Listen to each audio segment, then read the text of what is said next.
Então, pessoal, agora que nós já estudamos um pouco a respeito, já fizemos uma introdução a respeito das variáveis, como elas se comportam na memória, vamos estudar agora as variáveis do tipo numéricas, tá? Quais são elas e o que difere, né? E como utilizar essas variáveis, tá bom? Então vamos lá. Eu já puxei ali da minha colinha, tá? As variáveis que são do tipo numérico. Então a gente tem a variável do tipo integer, tá? Long, single, double e currents, tá? Essas variáveis, essa coluninha aqui tipo, tá? Fui eu que inseri, tá? Ele não tá na documentação do VBA. Eu apenas fiz um pequeno resumo aqui para facilitar o entendimento, tá ok? Então as variáveis do tipo integer são variáveis do tipo inteiro, tá? A variável do tipo long é uma variável também do tipo inteiro, tá? E as últimas três aqui são variáveis de tipo ponto flutuante. O que é ponto flutuante? É o número decimal, o número que tem vírgula, tá? Então, a variável do tipo single é uma variável do intervalo um pouco menor, a double é de um intervalo absurdo, gigante, elevado à potência 308, né? E a variável currency é para dinheiro, né? Para moeda. Tá bom? Então é uma variável que ela é decimal também, ela é de ponto flutuante, ela é um pouco menor do que a double, tá? Só que ela exige uma precisão muito grande de cálculo, tá? Então, para quando você trabalha com dinheiro, é bacana você utilizar a variável do tipo currency, ok? E agora que você já conhece essas variáveis, tá? Eu vou fazer algumas demonstrações de como elas se comportam, tá bom? E como você pode utilizá-las também. Então vamos lá, vou declarar uma variável aqui do tipo in, tá? Você já aprendeu que para você declarar uma variável você tem que colocar o prefixo din, né? Que é uma palavra reservada do VBA para você fazer uma declaração da variável. Então din is as integer, tá? Din y as single e din z as currents, ok? Então eu vou falar. Eu vou atribuir a minha variável i o valor de 850, né? É um valor inteiro. A minha variável do tipo single, vou atribuir um valor de 52,78, tá? Deixa eu só fazer um parênteses aqui a respeito do ponto, tá? Pessoal, no editor do VBA não é permitido vírgula, tá? Por quê? Porque a notação da estrutura do editor, ela é notação americana, tá? Então, a notação americana, a separação da casa decimal é por ponto, não por vírgula, como nós praticamos aqui. Ok? Então, você vai perceber que se você colocar vírgula aqui, ó, ele não vai funcionar.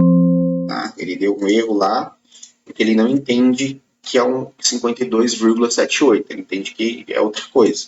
Então, você tem que colocar ponto, tá? E aí, a minha variável z, eu vou atribuir o valor de i vezes y, tá bom? E colocar na tela, na janela de verificação, o valor de z. Então, para a gente fazer isso, é debug.print, né, z. Então, se eu executar esse código aqui, ele vai me trazer este valor aqui, ó, tá? 44.862,999. Note que na janela de verificação, quando ele traz o resultado para mim, ele já vem no formato que nós praticamos aqui, tá? Não vem no formato americano. Então, a vírgula tem função de divisão da casa decimal, ok? Beleza. Então, vocês já entenderam aqui. Vocês entenderam aqui também o porquê que eu declarei variáveis numéricas, todas elas de tipos diferentes, né? E ela não deu conflito aqui também, né? Por quê? Porque como são variáveis do tipo numéricas e eu respeitei os valores que eu atribuí a cada uma delas de acordo com o intervalo que elas são limitadas, né? Então não houve nenhum erro, tá? Normalmente quando você declara, se eu colocar aqui, ó, ponto 8 e eu der um OK, e eu dei um executar aqui, ele funcionou, tá? Ele fez o mesmo cálculo. Porém, se observe que o valor é o mesmo, tá? Por quê? Porque ele está lendo esse i aqui como 850 e não como 850.5, ok? Então, ele tem, o VBA ele tem essas características. Pode ser que ele dê um erro do tipo tipos incompatíveis, tá? Então quando isso acontecer, você tem que verificar como é que tá sendo tratado, como é que essas declaradas foram declaradas e como é que a expressão tá se comportando, tá? Porque às vezes você vai ter que usar alguns fatores de conversão, mas isso a gente vai conversar um pouquinho mais para frente também, tá ok? Então vamos lá. Então aqui já deu para você entender mais ou menos como é que funciona, né? Agora, eu vou apresentar para vocês um método que é muito bacana de ser utilizado, e ele é muito utilizado, tá? Que é o método format. Nós temos, eu vou colocar aqui, nós temos vários tipos de format, tá? Se eu der um Ctrl espaço aqui para ele mostrar a minha lista dos métodos, tá? Você vai ver aqui que ele apresenta o format com cifrão, format currency, data time, date time, number, percent, né? Então existem esses métodos para formatar, tá bom? Como é que você trabalha isso daqui? Então, por exemplo, eu quero formatar o meu Z, ele é um número, né? Então, se eu der aqui um executar, ele vai trazer esse valor aqui para mim. Agora, se eu pedir para ele formatar isso como número, formato number, né? Eu abro parênteses aqui, então todo método, tá? Ele pode exigir alguns parâmetros ou não. Para você saber disso, você abre um parênteses que ele vai mostrar para você quais são os parâmetros que esse método exige, tá bom? Beleza. Quais parâmetros que são obrigatórios? Os parâmetros que não estão entre colchetes.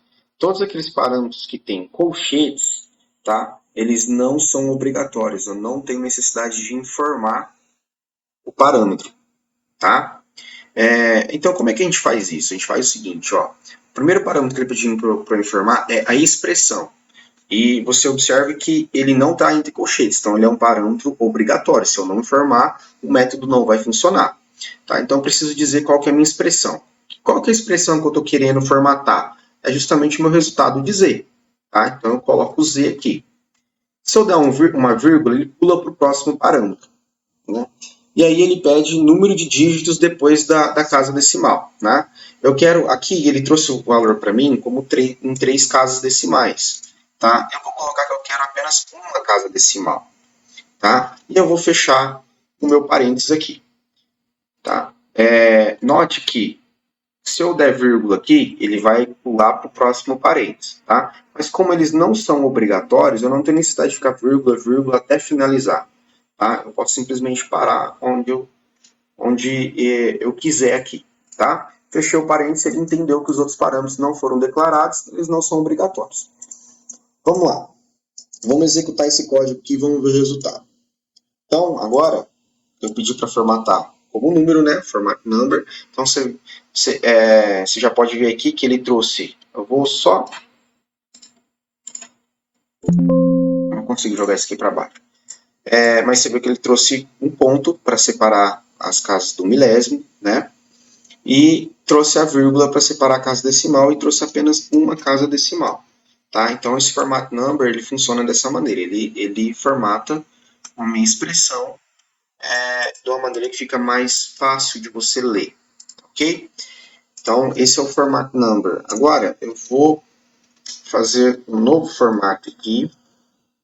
Tá? Agora, no format tipo currency, tipo moeda. Tá? E aí eu quero que a minha expressão seja o Z. Tá? Número de casas decimais, eu vou colocar 2 casas decimais. Tá? E aí eu vou executar o meu código. Agora é o seguinte, ó. Ele trouxe o meu valor aqui. Deixa eu fechar isso aqui para não confundir, né?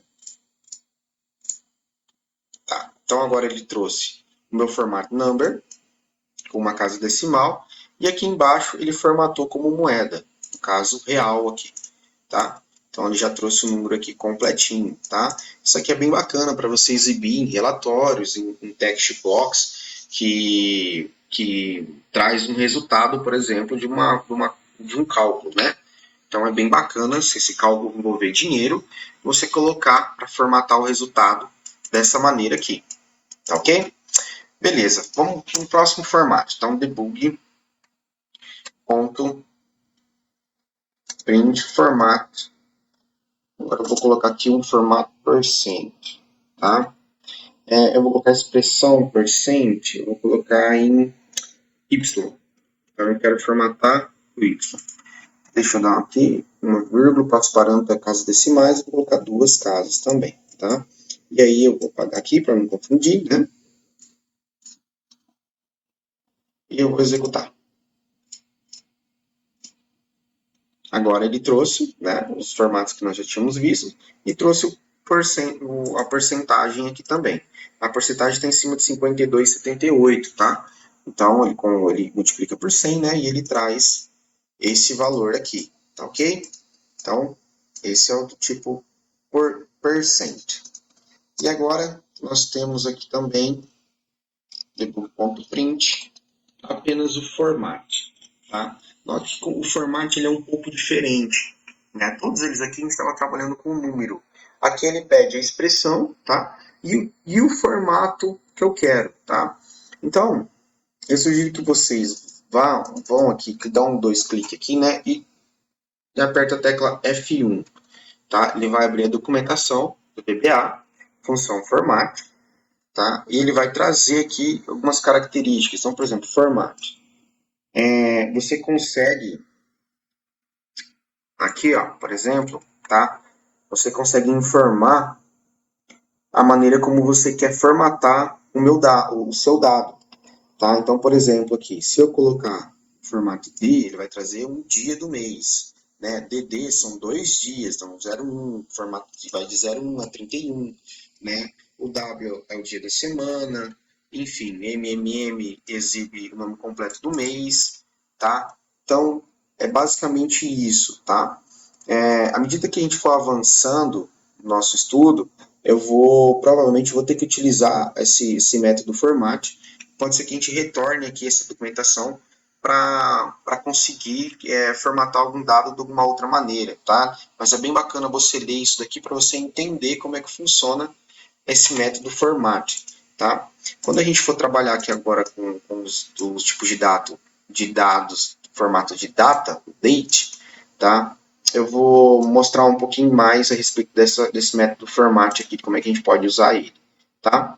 Então, esse aqui é o format, e nós temos também o format datetime, que eu não vou utilizar agora, não vou deixar para exemplificar para vocês quando a gente trabalhar com a variável tipo date, tá? E a gente tem esse formato cifrão aqui, tá? Onde eu vou colocar a expressão, vou colocar y aqui, e o meu formato eu vou colocar real, tá? E aí vamos ver como é que ele vai sair aqui.